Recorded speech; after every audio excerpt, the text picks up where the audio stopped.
Actually ಇದಲ್ವಾ ಬೇಕಾಗಿದ್ದದ್ದು. ಈ ಸರಿ mass ಅಲ್ಲ, ಮರಣ ಮಾಸ್ ನೋಡ್ತೀರಾ? Yes, the Paradise teaser.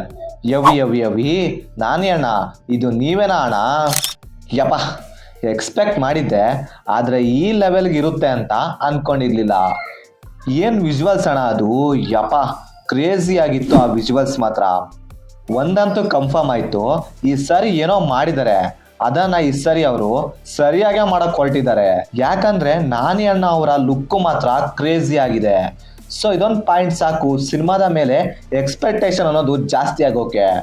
ಯಪ್ಪ ದೇವ್ರೆ, ಆ ಲಾಂಗ್ ಹೇರು, ಆ ಲುಕ್ಕು, ಆ ವೈಲೆನ್ಸು, ಆ ಅಗ್ರೆಷನ್ನು, ಆ ಬ್ಲಡ್ಡು, ಆ ಡೈಲಾಗ್ಸ್ಗಳು, ಆ ಆಕ್ಷನ್ ಸೀನ್ಸ್ಗಳು, ಯಪ್ಪ ಇನ್ನು ಹೇಳ್ತಾ ಹೋದ್ರೆ ಈ ಟೀಸರ್ನಲ್ಲಿ ಬೇಜಾನಿದಾವೆ.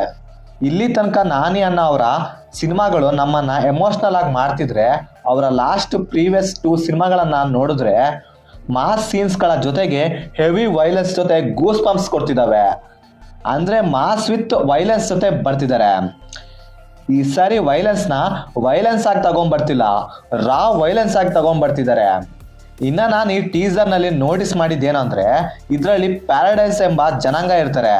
ಅಂದ್ರೆ ಅವ್ರದ್ದೇ ಒಂದು ಪರ್ಟಿಕ್ಯುಲರ್ ಆದಂತ ಗ್ರೂಪ್ ಇರುತ್ತೆ. ಅಂದ್ರೆ ಅವ್ರದ್ದು ಜಾತಿ ಅಥವಾ ಏನೋ ಒಂದು ಜನಾಂಗ ಇರ್ಬೋದು.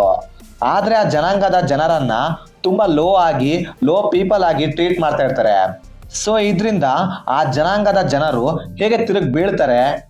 ಸೊ ಆ ಕಿಚ್ಚನ್ನ ಕಾಡ್ಗಿಚ್ಚಾಗಿ ಮಾಡೋ ನಮ್ಮ ಹೀರೋ, ಸೊ ಇದರ ಮಧ್ಯೆ ಬರುವಂತ ಕ್ಲಾಶ್ ಆಗಿ ವಾರ್ಗಳನ್ನ ಸಿನಿಮಾದಲ್ಲಿ ನೋಡ್ಬೋದು.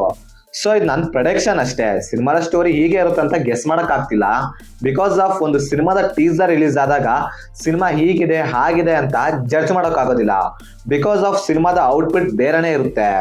ಬಟ್ ಈಗ ಬಿಟ್ಟಿರೋಂಥ ಟೀಸರ್ನ ನೋಡ್ತಿದ್ರೆ ಕ್ವಾಲಿಟಿ ವೈಸ್ ಆಗಿರ್ಬೋದು, ಮೇಕಿಂಗ್ ವೈಸ್ ಆಗಿರ್ಬೋದು, ತುಂಬಾನೇ ಬೆಟರ್ ಆಗಿದೆ.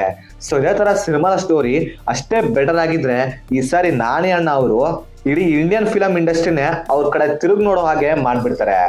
ಸೊ ಅದು ನಂಬಿಕೆ ಇದೆ. ನಾನಿ ಅಣ್ಣ ಅವರ ವರ್ಕ್ ಮೇಲೆ, ಅವರು ಸೆಲೆಕ್ಟ್ ಮಾಡುವಂತ ಸ್ಕ್ರಿಪ್ಟ್ ಮೇಲೆ ನನಗೆ ತುಂಬಾನೇ ನಂಬಿಕೆ ಇದೆ. ಅದು ಬೇರೆ, ಆ ಡೈರೆಕ್ಟರ್ ಬೇರೆ, ಅವರ ಕ್ರೇಜಿ ಮೈಂಡ್ ಬಗ್ಗೆ ಮಾತಾಡೋಂಗೆ ಇಲ್ಲ. ಯಾಕಂದ್ರೆ ದಸರಾ ಸಿನಿಮಾ ನೋಡಿದವರಿಗೆ ಆ ಡೈರೆಕ್ಟರ್ ಮೈಂಡ್ ಯಾವ ರೀತಿ ವರ್ಕ್ ಆಗುತ್ತೆ ಅಂತ ಗೆಸ್ ಮಾಡ್ಬೋದು. ಸೊ ಎನಿವೇ, ಟೀಸರ್ ನಲ್ಲಿ ಕ್ವಾಲಿಟಿ ವೈಸ್ ಆಗಿ ವಿಜುವಲ್ಸ್ ವೈಸ್ ಕಾಂಪ್ರಮೈಸ್ ಆಗಿಲ್ಲ ಅಂತ ಕಾಣುತ್ತೆ. ಸ್ಟೋರಿನೂ ಕೂಡ ಅಷ್ಟೇ ರಿಚ್ ಆಗಿದ್ರೆ ಸಾಕು, ಸಿನಿಮಾ ಎಲ್ಲೋ ಹೋಗ್ಬಿಡುತ್ತೆ. ಸೊ ಅದಂತೂ ಪಕ್ಕ. ಸೊ ನೀವೇನಾದ್ರೂ ಟೀಸರ್ ನೋಡಿದ್ರೆ ನಿಮಗೇನು ಅನಿಸ್ತು ಅಂತ ಕೆಳಗಡೆ ತಿಳಿಸ್ಬಿಡ್ರಪ್ಪ.